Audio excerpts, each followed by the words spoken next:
Por que um paciente vai para a UTI? Uma pergunta que a gente recebe muito a esse respeito.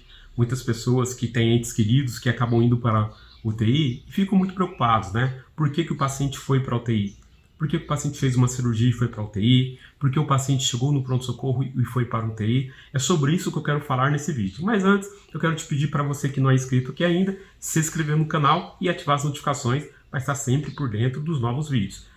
Esse assunto sobre UTI, eu tenho propriedade em falar, porque eu já fui coordenador de UTI, é uma das minhas especialidades, eu tenho especialização em UTI e também em urgência e emergência. Mas hoje nós queremos falar um pouquinho sobre a UTI, porque muita gente que tem um parente que foi para a UTI, eles ficam com a cabeça muito pesada, né, gente? Não sabe o que vai acontecer. Você pega uma pessoa que você ama e você entrega para pessoas que você nem conhece, né, para poder dar o cuidado.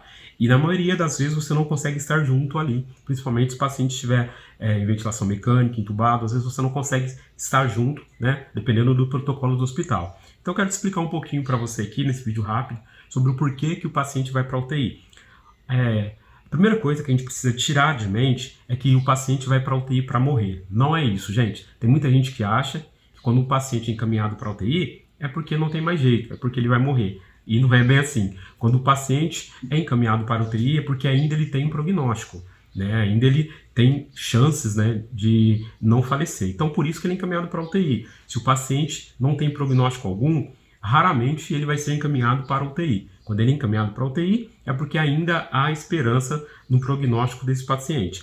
Então, outras pessoas pensam assim: ah, então foi para a UTI e não tem mais o que fazer. E mais uma vez eu digo para você, não é bem assim. Por que o paciente então vai para a UTI? O paciente vai para a UTI porque a gente não tem que trazer uma ilusão para vocês. É lógico que o paciente vai para a UTI. É um paciente grave, né? Não é um paciente tranquilo, é um paciente grave. Por isso que ele foi para a UTI, para poder ser monitorizado de perto. Nós temos uma equipe mais próximas, nós temos monitorização tanto invasiva como não invasiva. Então lá ele vai ser assistido de uma forma mais intensa.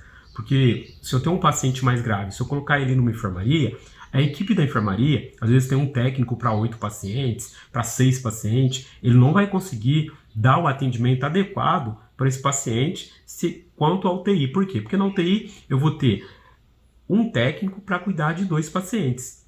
Normalmente é assim, né? O que preconiza isso. Um técnico para cada 2 pacientes e um enfermeiro para cada 5 pacientes. Então, lá ele vai conseguir ser assistido de uma forma mais intensiva, né? Sinais vitais de 2 em 2 horas, dependendo do caso, de meia em meia hora, de 15 em 15 minutos, de acordo com o quadro clínico do paciente, né? De acordo com a estabilidade hemodinâmica. Quando eu falo de estabilidade hemodinâmica, eu estou falando de acordo com os valores da pressão, os valores da frequência cardíaca, temperatura, respiração, se ele está em ventilação mecânica ou não, né? Se ele está respirando com a ajuda de aparelhos ou não. Então lá ele consegue ser assistido de uma melhor forma. Por isso que ele é encaminhado para a UTI. Outra coisa que as pessoas perguntam muito: meu parente fez uma cirurgia, por que ele foi para a UTI? Muitas vezes o paciente no pós-operatório, às vezes ele sai da cirurgia ainda em ventilação mecânica, entubado, às vezes tem um fator da idade, às vezes o paciente na cirurgia ele teve alguma intercorrência que precisou fazer reposição volêmica, reposição de hemoderivados, e aí a melhor coisa mesmo é mandar ele para a UTI, pelo menos para ficar nas primeiras 24 horas, e no outro dia ele mantendo estável, né, sem alteração hemodinâmica na pressão, sem alteração nos sinais vitais, ele acaba sendo encaminhado para o quarto. Então, por isso que muitas vezes o paciente sai da cirurgia, né, e acaba indo para a UTI. E o que eu quero te trazer aqui? Eu quero confortar o seu coração. Não é pelo fato que o teu parente foi para a UTI, não é pelo fato que ele foi para lá, que ele vai morrer, não é isso. Ele foi para a UTI porque ele precisa ser assistido. Eu tenho várias histórias, como eu disse para vocês, como eu trabalhei muito tempo em UTI, tenho várias histórias de pacientes que foram para a UTI e saiu bem. Eu vou dar um exemplo meu. A minha mãe, ela hoje está com 79 anos, há mais ou menos 4 anos atrás, ela teve uma hemorragia subaracnoide, devido a uma queda, ela teve uma hemorragia subaracnoide. Minha mãe chegou no hospital, eu levei ela, na verdade, no colo, inconsciente, ela nem me reconhecia, não verbalizava, parecia uma criança, assim, sabe, totalmente inconsciente. Levei ela ao hospital, ela fez uma tomografia de crânio e foi diagnosticado uma hemorragia subaracnoide, possivelmente de uma queda que ela tinha sofrido há um mês. Olha que coisa, né? O sangue ficou babando ali até fazer uma compressão. E aí, gente, ela fez a cirurgia, né, a neurocirurgia, foi encaminhada para o centro cirúrgico, fez a neurocirurgia e foi para a UTI entubada. E para mim também não foi fácil de ver a minha mãe, né, naquela situação, entubada, sedada, mas para minha alegria, em 12 horas foi retirada a sedação dela e ela voltou bem do coma. Voltou bem, hoje a minha mãe é consciente, orientada, participa do grupo de oração da igreja, busco ela todo final de semana, ela está aqui em casa, vocês que me acompanham mais de perto aí, né, que me acompanham lá na aba comunidade, eu já postei foto da minha mãe com meu bebê, comigo, então hoje a minha mãe ela é consciente, orientada, não tem sequela nenhuma, mas ela passou pela UTI também. Então eu quero te falar o quê? Que tudo, né, apesar da gente ter bons profissionais na UTI, apesar da gente ter uma equipe qualificada, porque a equipe da UTI precisa ser uma equipe qualificada, tanto o técnico, quanto o enfermeiro, quanto os médicos que dão plantão ali.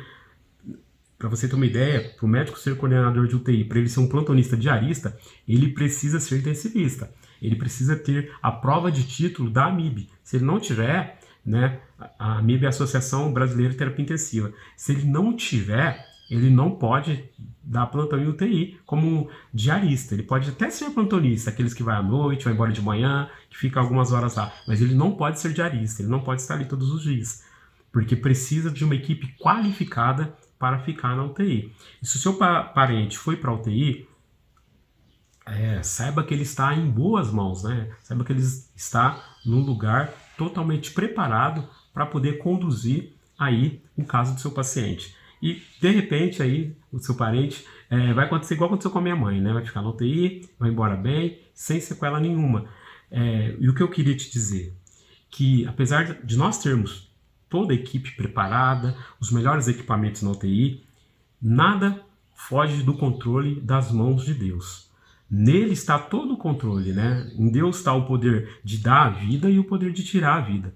Então, confie nele. Se você tem um parente em estado grave, confie em Deus, faça uma oração. Eu não estou falando aqui de religião, independente da sua religião, se você é católico, evangélico, espírita, independente da sua religião, faça uma oração a Deus, entregue nas mãos dele, porque ele sabe qual é o melhor caminho e ele sabe qual é a melhor ação que ele vai atuar. Se o seu parente sair da UTI bem, Deus, ele vai continuar sendo Deus. Se ele sair da UTI com alguma sequela, Deus continua sendo Deus. Agradeça. Agradeça pela vida aí do seu parente, porque nada foge do controle das mãos do Todo-Poderoso, tá bom? Então, eu quero te dizer, se o seu parente está na UTI, confie, porque vai dar e já deu tudo certo. E agora eu quero deixar uma mensagem aí para quem quer trabalhar em UTI, para quem tem o desejo de trabalhar em UTI. Existe um e-book chamado UTI Guia de Bolso. É um e-book que vai te ajudar muito, né? Vai te dar os principais toques de como você deve agir para trabalhar na UTI, como que é a anotação de enfermagem, como que você vai avaliar o paciente, como você vai passar o seu plantão. Esse livro ele tem 193 páginas. É um e-book, é digital. Você vai baixar ele e você vai ver ele pelo celular ou pelo seu computador. Chama UTI Guia de Bolso. Vou deixar aqui na descrição do vídeo o link desse e-book, tá bom? Grande abraço aí para você do enfermeiro Fabiano. Qualquer dúvida e qualquer tema que você queira que eu traga aqui, comenta nos comentários, que eu vou trazer o tema que você pedir, tá bom? Porque quem manda aqui é você. Grande abraço aí para você do enfermeiro Fabiano e até o próximo vídeo.